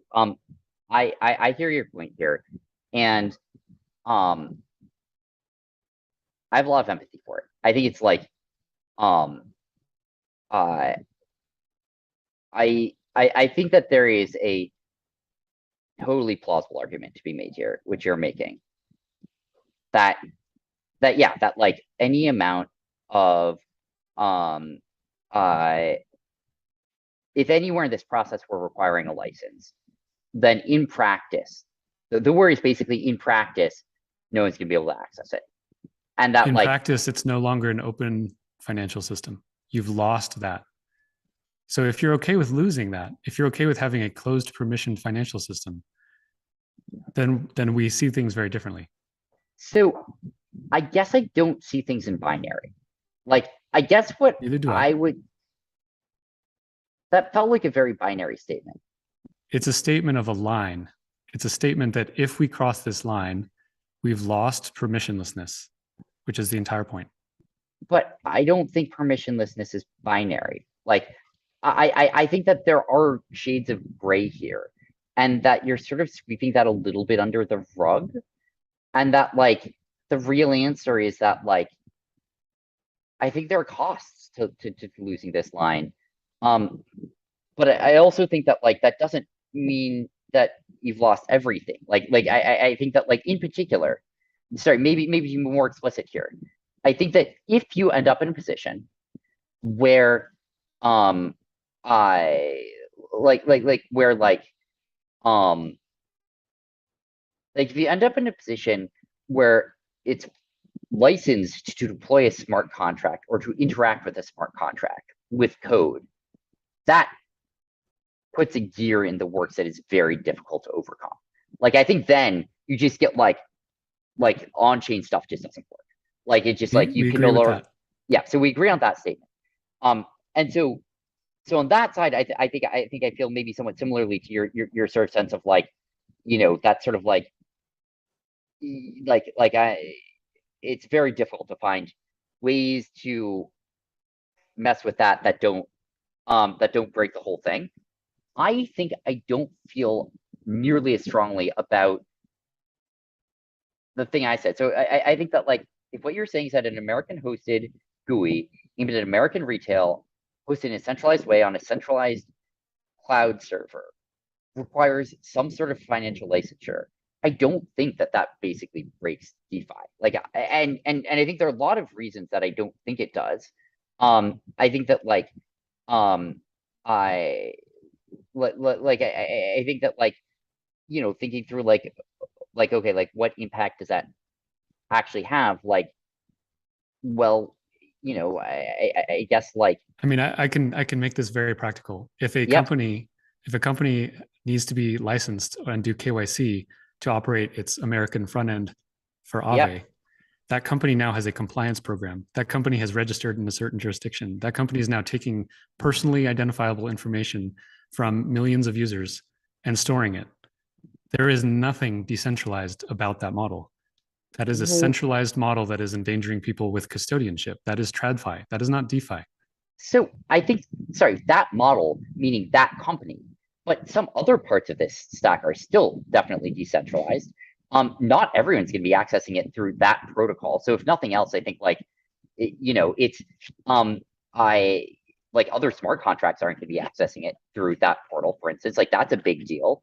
I think that like you can still have things just building on each other in every direction, which is super cool. I think other countries can have different regimes, which is super important. I think that like American can still freely contribute IP and products. And on top of all of that, I don't even agree that company is definitely taking PII. Like I think that like many of them will be. But like, I think I could describe a system to you that I think would probably get there on a regulatory context without that company taking any PII, which I think is a little bit of a side point, except to say that like, I think there's just a lot more nuance in this than what you're saying, right? Like, let's say that you had on-chain, you know, you had some people KYC'd for other purposes with some company. That company wrote out on-chain, this person's address is KYC'd, not saying anything else about them other than that I've KYC'd them and given them a check mark. And then this front end only let addresses in that list interact with it. Then this GUI is not taking any PII while doing so, right? And again, that's like a little bit of an in the weeds point, but like I think that's just like true of a lot of the things relevant to this GUI thing. And so I guess I just like think this is in practice has a lot fewer of the downsides than you do, although I think it still has downsides. Like I'm still concerned about it. Like I'm not. So Sam, just to take a higher level point, because you do think it still has downsides, and you would prefer a system that didn't make this compromise. One question I think I would have for you, and maybe like Eric or the crypto community is also asking the same thing, is like, so why are we being forced into this choice now? Like, so to use Eric's example from the 1990s, why not come back when our regulators understand DeFi a little bit better, when our market share and education around the US populace or different jurisdictions around the world is a little bit stronger, people have seen the practical use cases? Why can't we sort of strive for the best and have regulation that goes into effect remain silent on? Why isn't it enough to just do the CeFi regulation? Why do we have to, why are we forced into this position of terrible compromise if what we want is the outcome where we don't have to make this user interface compromise? So I don't think I'm arguing for us to try to make that happen. I think that's misrepresenting pretty grossly what my position is. And I feel like I've never said that. And I feel like that, I don't know, like what I've said is that like empirically, it might turn out to be the case that this is true. And I have implied that that might be a compromise that we could live with. But I'm not saying that we should make that happen. And I think that, like, I'm not saying that that's something I think DCCPA does. You know, I think that, like, I'm not saying that we go and make it our priority to make that happen. Like those, I think, would be probably not the right tactics. I think what I am saying is that, you know, when asked by a regulator, would I think that that was appropriate? I think what I would say is that the most important thing was to keep smart contracts, validators, payments decentralized, and that, like, if that did mean that, like, you know, essentially hosted front ends by Americans targeting American retail had to be licensed, I think that could be reasonable. I think that that's like a little bit of a different statement, which Sam, is that. if we, sorry, I don't mean to cut you off here, but if the question was, let's acknowledge that the email protocol will be permissionless as a protocol, but every email front end requires licensure and KYC so that we can make sure no one's sending communications with terrorists. Where would your position on that question be? So, okay, so first of all, I think that's not quite the right comparable. I think that sounds more like payments to me than we're just talking about emails here, right? Like the sending of messages across the web. If the protocol was going to be immutable and no one would have to put any sort of censorship in the protocol of email. Yep. But it was the law of the land in America that every email front end provider required KYC from its users. Yeah. Because under the justification that we do not want people sending information back and forth with terrorists. Yep. Where would you stand on that position? Oh, I'd be strongly against that position. I think it'd be. Why? Why would I be against it? Because I think it'd be like against freedom of speech. I think it'd be disenfranchising a lot of people. I think I would not trust in practice that it would do a good job of sorting people. I think that, like, just the gains from it are relatively small and the risks of it are massive.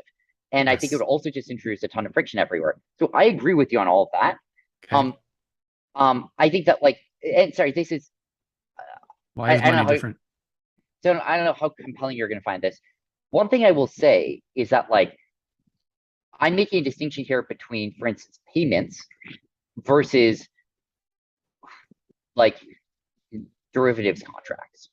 And that, like, it's email feels to me more like payments. So I think that, like, you know, it's weird because I'm not sure exactly what the equivalent of derivatives contracts is in the email paradigm, or there's the, like, you know, messaging paradigm or something.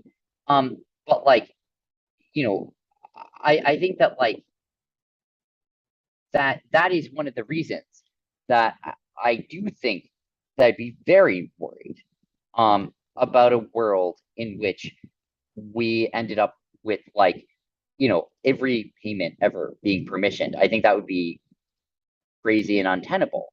And that feels to me like the closest comparable to the email thing. Why is Aave somehow different than email? So, why is it different than email? You argued so well and so passionately Yeah. to not block email with Yes. licensing and KYC. I loved hearing that. Yep. That filled my soul with joy. Such Yeah. good arguments. Why Yeah. does that not apply to financial transactions? So, why does it not apply to financial transactions? I think there are a few things here. So, first of all, okay, to some extent it does, right? Obviously, some of the answers here is that I think there are a lot of ways in which it does apply, and which I have similar feelings. Like, so I'm not going to say that there's no similarities there. All I'm going to try and argue is that I think that I feel like that like I at the very least feel significantly more strongly about payments than I do about Aave, for instance. Why? And so here's why. And again, I you know, first of all, just looking at the trade-off of benefits and costs, right? Just looking at like what is that trade-off in practice? When you look at, you know, payments, or you know, when you look at least let's say when you look at like email, that's something where it's used constantly by everyone in lots of crucial ways day to day. And it's sort of like a really central part of how we communicate. Today it is. Today it is. That's in right. 1994, it was not. And I Yep. wonder what it would look like if all of that was licensed. It's an interesting question. And so, okay, I think that from a payments perspective, that feels similar to me in some respect. That like, that's a really fundamental thing everyone's doing day to day. And like gumming up the gears on that is real bad and like really disenfranchises people. And so why do you see that for payments? But if I'm trying to pay Aave, the logic changes. Why? so first of all, I think that like borrow lending protocols, I think they're awesome. I think they have a lot of utility, and I really want to make this clear. Like on an absolute scale, I'm a huge fan of them, and I think they're super cool. I don't think that they're as important to the world as the ability to pay for things.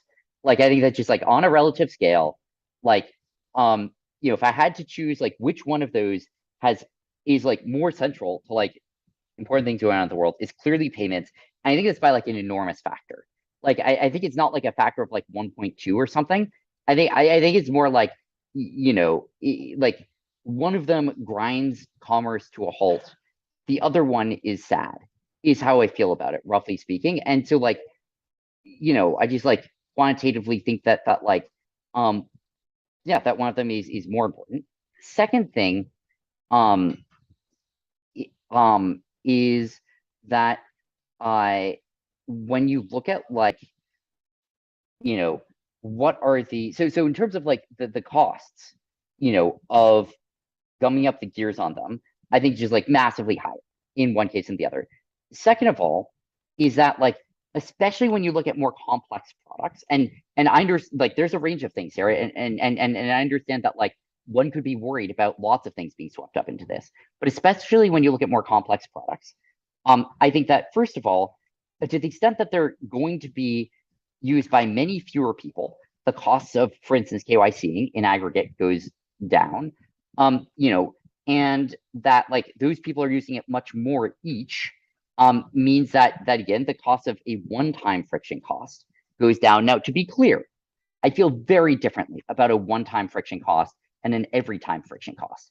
If what you were saying was that like, in order to use Aave, every single time anyone used it, they had to go initiate a new annoying permissioned process, that would be very bad. Like that would kill it. And I'd be very sad about that. Now, most of these things, ideally, optimally, and query whether you think this would actually be true in practice, but ideally would be one-off per user things. A type of thing where like, you know, the first time that you registered for Aave, you know, you would spend 10 minutes going through this process and then never again. And I think that while sad, is just like a much lower cost than if you had to do this every time How about Yep. when the Iranian woman tries to do that the first time and it's not 10 minutes, it's never. Yep. Oh, I totally hear you on that. And it's so first of all, why are you okay with that? what Like, you just by from a okay? humanitarian perspective, like What you mean okay with that? There are lots of bad You're- things that happen in the world every day, and I don't grind to a halt because of that. I try to do the best I can, and I try and move things on the margin in a constructive direction without sort of like giving up because some bad thing happens. And like, I'm not saying I'm happy about that. I'm not happy about that. But also, like, it's not infinitely bad, right? Like, we're like, I mean, it's somewhat quantifiable, right? You know, it's about 1%. That's about how bad it is, and that sucks. And like, but also, you know, I don't want to throw the baby out with the bathwater here. And you know, I think that like, you know, obviously also there's still be, you know, Iranian commerce in Iran with Iranians. But you know, I understand that that is not the same thing as real global financial access. It's a very different thing. But just to say that, like, I think that the like, you know, the scope here does matter to me because we are in a world where like we are always making trade-offs and like we are always trying to decide, given all the factors before us, realistically speaking, what we can do and what we should do. And so like, you know, I think that these things, while bad, are not infinitely so. And so that's another piece of this. I think that like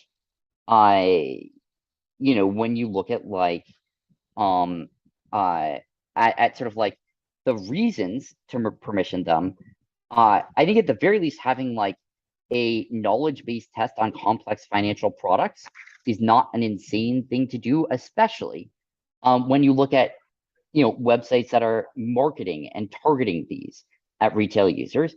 I think that that is a kind of thing that could help reduce fraud, reduce scams, while still making it the case that anyone who did actually understand these products could use them. And by the way, I will make it clear, I will fight against monetary threshold tests to access financial products. I think those are bad. I think they're discriminatory. I think they're classist. I think they're racist. I think they're just like real bad. I think that like being in a world where you say that only the rich can access financial products is fucked up. Like, and so like, I'm not saying that like I will support every type of regulation one could imagine for them either. So I think that some types are just bad. And I think that we as a society have messed up on that in a lot of cases and had unnuanced takes. And but I think that if you're saying that like, you know, you have to demonstrate that you understand the products that you're using, that at least feels a lot more reasonable to me. I especially again, you don't for the see that as perspective of something. paternalistic. Oh, I do see it's a little bit paternalistic, and I'm not saying that I feel unreservedly good about it.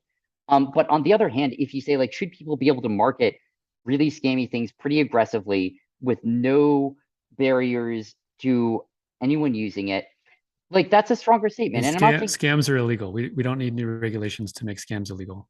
so scams are illegal, but if you only do that in a retrospective sense, if you never look proactively at them, then for what it's worth, and it isn't the worst possible thing, but it does mean that like, you know, you only catch scams after you know, like after they've already scammed people. And like there's at least an argument to having a proactive check on, is this a scam, before allowing it to go forward. Now, there are costs to doing that as well. So I don't want to say that like it is clearly pure good to have that check, but there are some advantages to doing so. So I think that's like, you know, a factor here as well. And I think it's not crazy to want to have that check in place. And I think that like, you know, when you have you know, a site that might be like really deceptive in how it describes what the decentralized on-chain protocol that it was marketing to its users does, right? Very heavily implying that it does something very different than what it actually does, maybe you can say, okay, well, that's a scam. They should go after it. Maybe they're popping up all over the place. Maybe it's complicated to figure out. I think it's complicated, and that I feel like at least more on a relative scale, I feel like the costs are lower and the advantages are higher. I think the costs are way lower and the advantages are moderately higher to putting permissions on centralized front ends for derivatives trading protocols than they are for payments, or centralized front ends for pure payments. So to bring this back a little bit, we're debating right now, like, how should DeFi be regulated, right? And this is a big open conversation, and you and I have two views among many. Yep.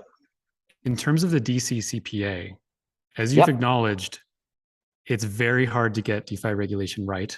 You're not even sure where you stand on it. Yep. And you're one of the smartest people in the industry.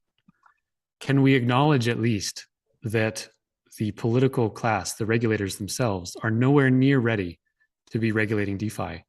And whatever the appropriate regulations are for DeFi, this bill is not where they should be contemplated. We are not ready. And thus, the DCCPA should not include any conception of DeFi, because if it does, it's going off the track. Do you agree with that? Sorry, sort of.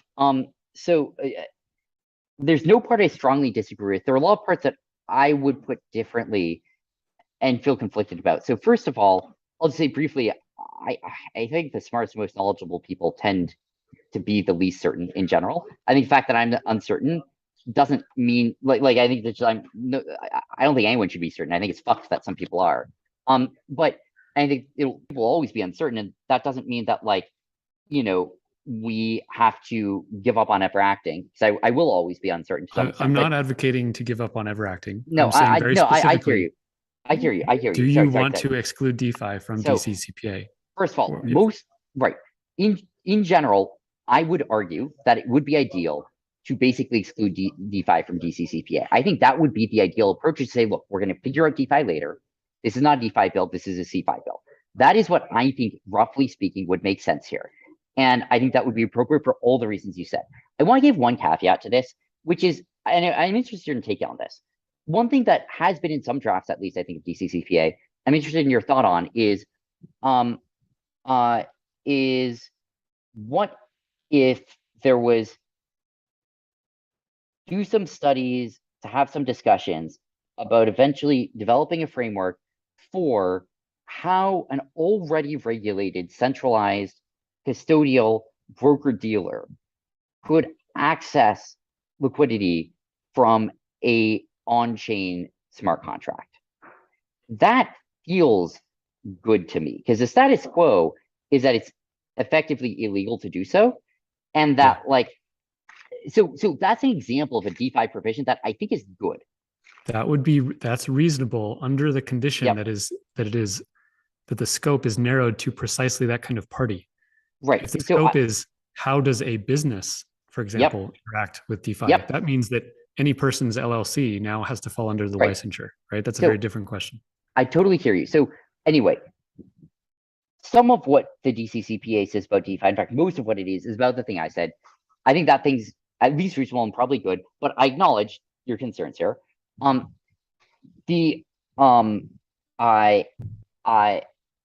of that, I basically think that punting on DeFi is the right thing to do, because I think it's complicated, and I think that it's not going to be easy to get right. I will give a few reasons that I would make a weaker statement than the one you made, in addition to the thing I've already said. First of all, I think I believe that the people working on DCCPA are unusually thoughtful and knowledgeable. And I share your prior about what happens when, a bunch of bureaucrats get together and try and write down how people should use a product they don't know. That generally produces nonsense.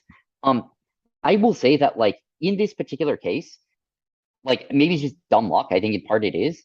But I do think it happens to be the case that there are just unusually good, thoughtful public servants who are working on this, who are unusually knowledgeable about crypto and about DeFi, and in part because I believe they viewed it as their duty before even writing a bill, before even figuring out how, like, whether any version of a bill would be scoping DeFi in or out, that they had to understand the subject matter. And I don't think that's always the case. I think often people act without understanding it. I've seen that happen countless times. Yeah, I will grant, let's assume for the sake of the discussion that everyone working on it is very knowledgeable. Yeah, cool. I'm not arguing that one.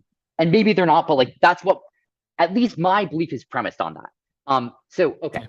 So that, again, it shifts me a little bit in the direction of being, and again, I don't see these as binary things. I see it as all as a spectrum, and it shifts a little bit what I'm comfortable with. Not all the way, but a little bit. So that's one thing that I would say in this particular case. Another thing that I would say is, what are the provisions? Well, we don't know what's going to be in the bill, but what are in various drafts that have been circulated? What are provisions that exist here? First of all, I think that like one thing that I've seen is like commissioning a study to determine what might be a productive direction to go in with respect to, well, really, it's with respect to regulated entities accessing DeFi. So not only is it, in the end, I think targeting a healthy thing, which is how do regulated entities access permissionless smart contracts, but it is in fact taking the approach of, let's not try to write the answer down right now. Let's like acknowledge that we should think about this and talk about this. Now, I acknowledge that like you may have concerns about how this study will go, and I hear those, but I do think that shifts me a little bit more. I think like in general, I don't mind a study. Yep. So the study is, that's a fine and appropriate thing. And I think it's a study again about a pretty healthy direction here. Now, I think that one could totally reasonably have concerns that this will bleed over, that like this will bleed over into not just like, how does a currently regulated broker dealer interface with DeFi, and into like, why should we ever allow commerce to happen? And that sounds facetious, but that is a worry of mine. Like I am seriously worried about like extreme anti-commerce and anti-freedom things happening in politics. Let me comment on that really quickly. Yep. If that kind of nightmare gets proposed, let them propose it, and then let us talk about it and show the world what they're proposing. And even if we lose, let history judge it. Oh, I agree. We should not be proposing something that we really don't like. And I think, well, sorry, again, we don't know what DCCPA says. As of the last draft that leaked, I claim that at least my reading of the intention of it was that it was not trying to regulate DeFi. It was trying to have studies about how CeFi should be able to interact with DeFi. So I've heard some very worrying things that in more recent language, the target is shifting from just regulated institutions to DeFi and DeFi users.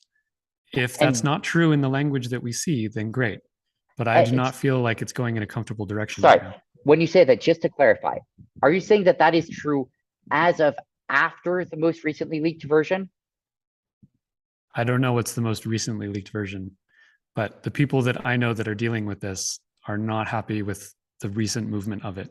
I'm going to be a bit of a dick here and say, can you read the most recently read version, and then we continue this podcast? Like, I don't actually want to say that, but I actually am a little shocked that you haven't. Like, that's what started this whole thing. Like, this whole dispute on Twitter started with a leak of a version of DCCPA. Like, the whole text was there, posted. Like, I'm a little surprised that you would have written this blog post and like done all this without having read it. Am I wrong? My concern isn't with how drafts are written. My concern is with how the bill is written. And I wanted to comment on your thoughts about it because you're influencing how that bill is written. Right. So I totally hear you. Sorry, I'm not even saying with respect to like this podcast, but like I think that, sorry, I haven't heard the things that you're alerting. Sorry, I have not heard from a source I trust the things you're alluding to are happening. I've heard vague rumors of some people being worried that maybe they would happen. Well, we'll see how it turns out. All I want to establish here, all I want to establish here, and I think you agree with this, is that the target of whatever rules are proposed are intermediaries, that those are the affected targets. Whether or not that means how those targets interact with DeFi or not, that's understandable. But if the target moves from intermediaries to normal, unregulated, or non-financial businesses, operators of websites, people who are interacting with DeFi, that is a line that should not be crossed at this juncture. Do you agree with that statement? I certainly agree with most of it. I certainly agree with users. I certainly agree with developers. I certainly agree with validators. I agree with operators of websites. I do agree with that. I'm gonna be honest. Like, sorry, I might be off on this read, but like, I don't like. I'm not feeling super optimistic about like my read here, which again might be wrong, but my read here is that like, is that again like, I think that like, at the end of the day, that might be the trade-off that we have to make, and I think that would be, I think, and I could be wrong, that some versions of that, if very carefully scoped, would be the right one. And so I think I would have to see the details of it to know on some things there, exactly what I would think and how bad I think it would be and how much it would change my view of the net thing here. I think that like, but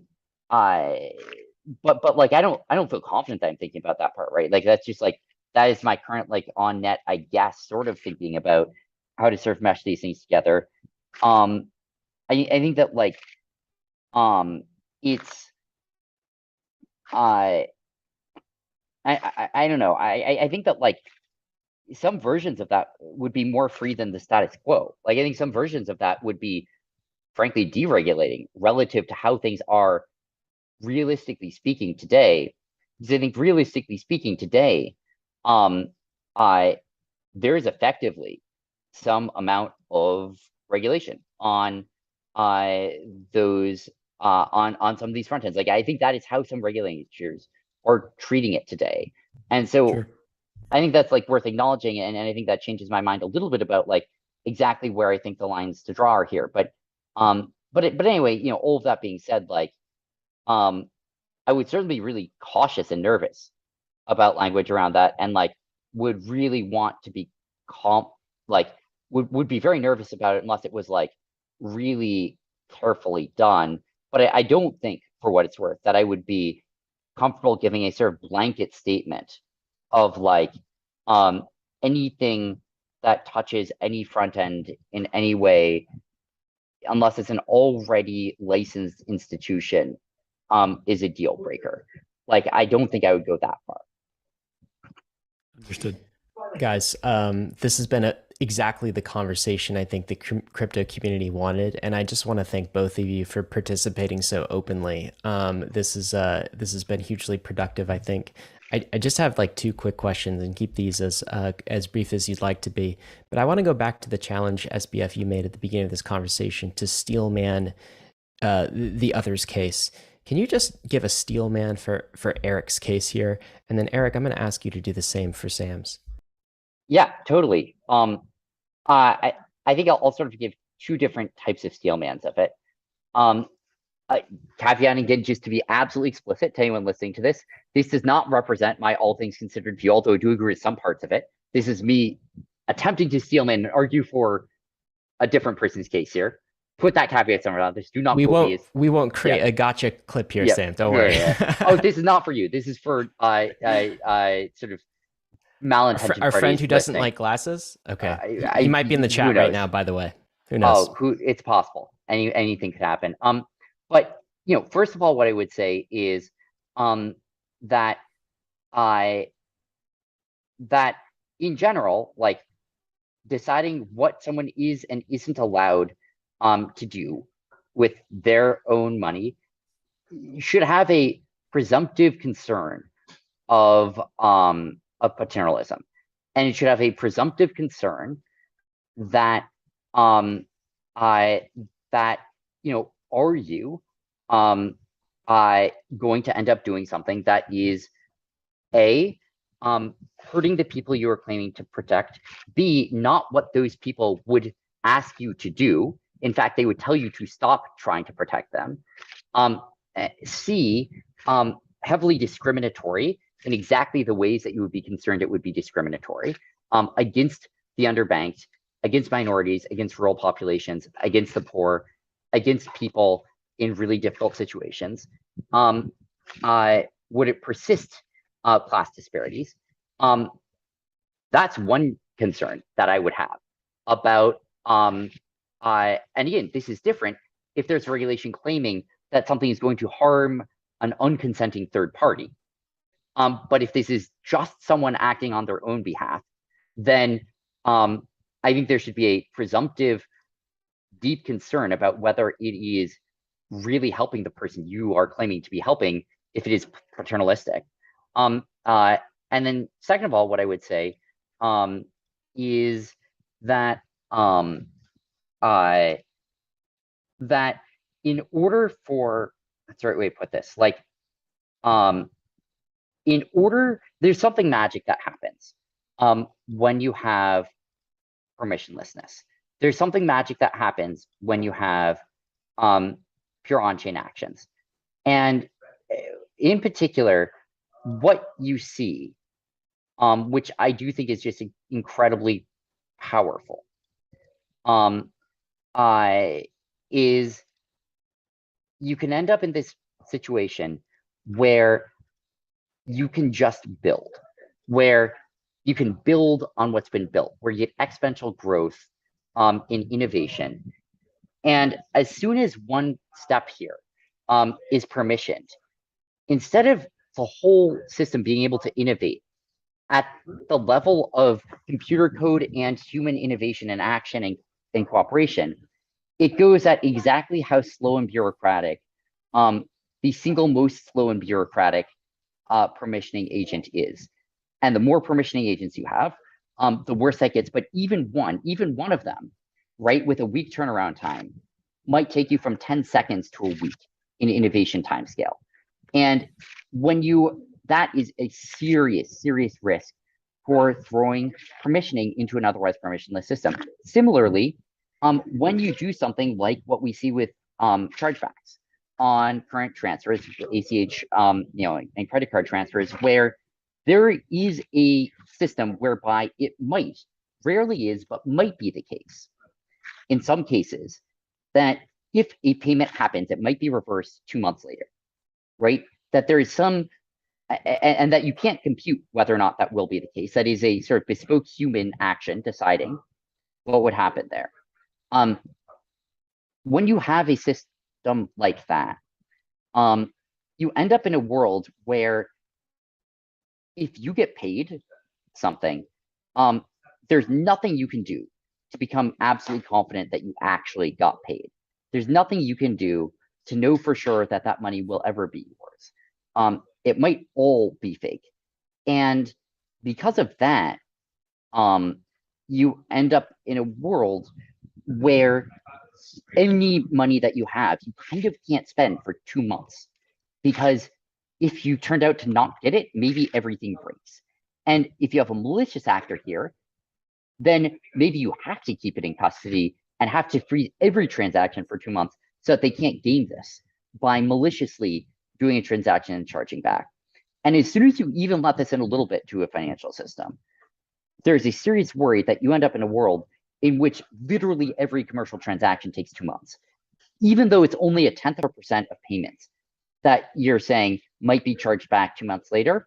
That is actually enough to make it commercially the case that you might not be able to sustain a business model where you don't hold up everything for 2 months on that, because of abuse, because of uncertainty. And so there's a real worry that small amounts of friction and non-determinism in a system, especially exploitable non-determinism, can ruin the fundamental behavior of an entire system. And we see that today. We see today that 2 years ago, tens of millions of retail traders got frozen or liquidated all at once, trading stocks on retail platforms because they made so much money that those platforms worried that maybe one of the 10 intermediaries might 2 days from now turn out to not settle a transaction that they already claimed to settle. And because of that worry, they all had to shut off all trading for all retail. And that's a terrifying place to end up in. We don't want our lives to end up like that. I think both of those factors create a really strong presumption that of worry that paternalistic regulation can cause massive unfair harm to people for unfair upside. All of that I actually believe. That wasn't Stealman. I believe all of that. The Stealman of Erik's side, which I don't think I believe, is that set of things is so strong that I think it just outweighs all benefits of regulatory oversight. Erik, a few layers to the Stealman that Sam gave you. Can you Stealman Sam's argument? Yeah. Sam is in the trenches with regulators on a new bill, and he has some principles on how these protocols should work. He believes that the protocols should be immutable and that nothing should be gated or permissioned at the protocol layer. He's very worried that if that isn't defended at all costs, that'll be lost. And he is willing to sacrifice things which he believes aren't too important, like a US front end being licensed to allow people to interact with DeFi smart contracts. He doesn't want that to occur, but he would be willing to offer that up as a compromise to make sure that the protocols themselves are not permissioned. And I think he sees this as a pragmatic stand of where that compromise should or could get to. Sam, last question for you then. Could you just wrap this up, closing arguments for your case and your position? We'll throw it to Erik to close out. Yeah, so I think that I think it all comes down to the details. I think nuance is always in the details here. And I think that today we are potentially in a massively better place than we were a year ago. I think that a year ago, we were in a place where there's nothing but acrimony between crypto and regulators. And many products were empirically not being offered in the United States because of regulatory problems. So I think it was a really big problem and huge acrimony. Over the last year, I think constructive engagement, give and take, push and pull, being willing to have nuanced positions and being willing to entertain compromise and being really open about acknowledging the benefits of other people's positions over the last year has led us to a world where, as of today, things are mostly the same in terms of what is actually doable in crypto, but where a large swath of DC is much more open to moving in a positive rather than negative direction on the regulatory front. And I think we're very close to seeing changes that I hope will be very positive. And I don't know for sure that they will be, and I don't know for sure that they will happen. But I believe that we are better off today than we were a year ago. I believe that is by a significant amount. And I believe empirically that has come through nuanced engagement. And I think that that doesn't mean always compromise on everything. That doesn't mean always take the most extreme stand. It depends case by case on the details, on the benefits, on the costs. But that's at its core. That is my belief. That I think is evidence that we're making progress. And I think you can see this reflected in the attitudes and beliefs of regulators and policymakers in DC. I think that they have become substantially more constructive. Close this out, Erik. What's your closing position here? Argument. Okay. Those of us in this ecosystem, this industry, have created essentially a new financial foundation for the whole world. This is a huge responsibility. And the entire purpose of this financial foundation is that all of humanity can use an open, immutable financial layer. We are separating money from politics. We are separating money from the state. And in the same way that the church was separated from the state, and everyone now hails that as one of the greatest things that humanity ever did, we now too, it comes to us to do the same for money. Money is as or more important to people than religion is. We interact with it every day in all sorts of manners. And just as mathematics or language are immutable and open to the entire human race, so too should the exchange and management of money. That is the principle that makes this entire ecosystem important. That is the principle that justifies everything that we do. And if we lose that, it will be something that we regret for the rest of our lives because we had that opportunity. We can't protect that principle when it comes to centralized custodians, granted. But we can protect that principle when it comes to decentralized immutable finance, which we call DeFi. That line exists to the degree that we all defend it. So that's what I'm trying to do. And my request to Sam and anyone else working on this bill is to exclude DeFi from its conception.